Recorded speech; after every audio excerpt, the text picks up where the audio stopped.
His hand slid to my waist, pulling me against him, his body so close that I could feel every inch of him. My breath quickened as his lips moved to my neck.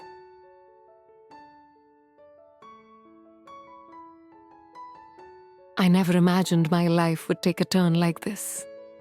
The one thing I thought I could rely on, my peace, my solitude, my careful distance from temptation, was all shattered by a phone call. Harrison, my daughter's fiancé, had invited me to dinner. It wasn't unusual. We'd gotten along well over the months, my daughter's upcoming wedding, casting a kind of family closeness I hadn't anticipated.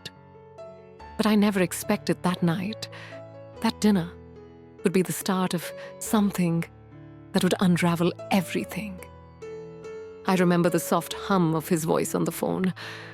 "I'd love for you to join us," he said. It sounded innocent. But when I arrived at their apartment, I realized something was different. The atmosphere between us shifted almost immediately. Harrison was nothing like I'd expected.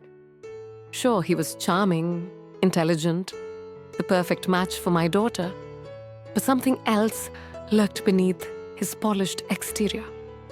A quiet intensity that caught me off guard every time our eyes met. Dinner went smoothly, the casual conversation flowing easily. But beneath it all, the tension simmered. Harrison's every glance lingered just a fraction longer than it should have. His words, although polite, carried an undercurrent, like he knew something I didn't, like there was an unspoken connection between us. We spent the evening talking about wedding plans, about my daughter's childhood, and about life in general. But every time Harrison laughed, I felt a strange warmth spread through me. Every time he moved, I was aware of the way his presence filled the room, leaving no space untouched. I couldn't explain it, but his closeness had a magnetic quality that I couldn't ignore.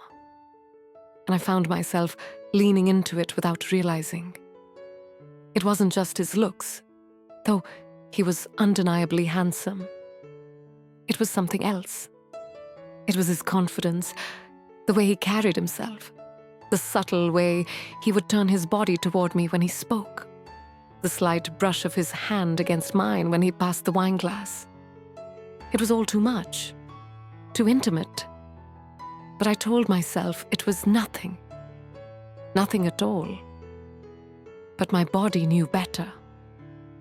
The dinner wound down, and it was clear that my daughter had plans to leave for the night.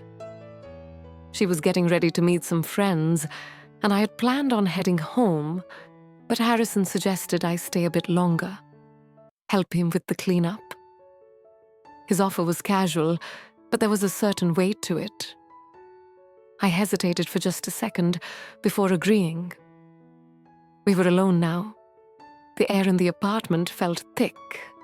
His presence was overwhelming, and the room suddenly felt too small. As we washed dishes, our movements seemed to sync up in a way that made me acutely aware of the space between us. I could feel the heat from his body as he passed by, and I could smell his cologne, woodsy, warm, and impossibly intimate. The simplest actions, his hand brushing against my arm, his fingers brushing against mine as we reached for the same dish, sent electric shocks through me. I tried to focus on something, anything, to calm the chaos building inside me. But it was hopeless. Finally, as I turned to grab the dish soap from the counter, I felt him move behind me, just a step too close. His breath was warm against my neck, his hand grazing my waist, just for a moment. "Are you all right?" he asked, his voice low, almost like he was teasing me.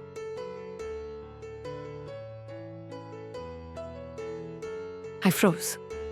The question was so simple, but his tone was not. I looked at him, and for the first time that night, the air between us seemed to pulse, thick with unspoken words. "I'm fine," I whispered, my voice barely a breath. He didn't move away. Instead, his gaze lingered on me, his lips barely moving when he spoke. "It doesn't seem like you're fine." The way he said it wasn't an accusation. It was a confession. My heart pounded in my chest, my hands shaking. I told myself to step back. I told myself that I was a mother, a responsible adult, that this was wrong. But in the instant I looked into his eyes, I saw something I couldn't name. But it was there, pulling me toward him, making me forget all the boundaries I had set in my life. And then he reached out. His hand touched my cheek, so gently, so carefully, as though he was waiting for me to pull away. But I didn't. I stayed there. My breath caught in my throat as his thumb brushed against my skin. For a second, we both stood frozen. Neither of us moved. Neither of us spoke. There was only the sound of our breathing, loud in the stillness of the room. The tension was unbearable. I could feel it in the way my body responded to him, the way every inch of me wanted to give in. And then, without thinking, I kissed him. It was quick, almost frantic, and yet it felt like everything I'd been holding back for years, all the desires I had suppressed, had finally broken free.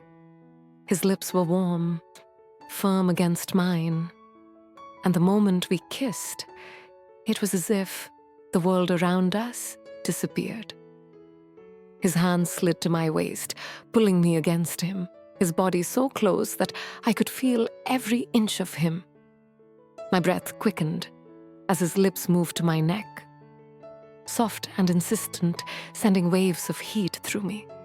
Every touch felt like a spark. Every kiss ignited a fire.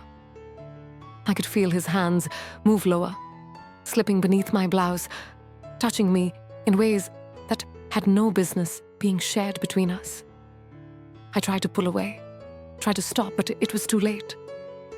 The moment had consumed us both, and I couldn't find the strength to resist him.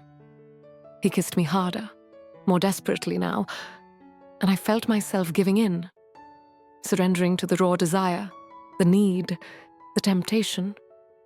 We stopped. Neither of us said anything. The silence was deafening. I could feel the weight of what we had done, but in that moment, I didn't care. All I could feel was him, his touch, his kiss, the way he made me feel like I was the only woman in the room. The night was over. The consequences were not.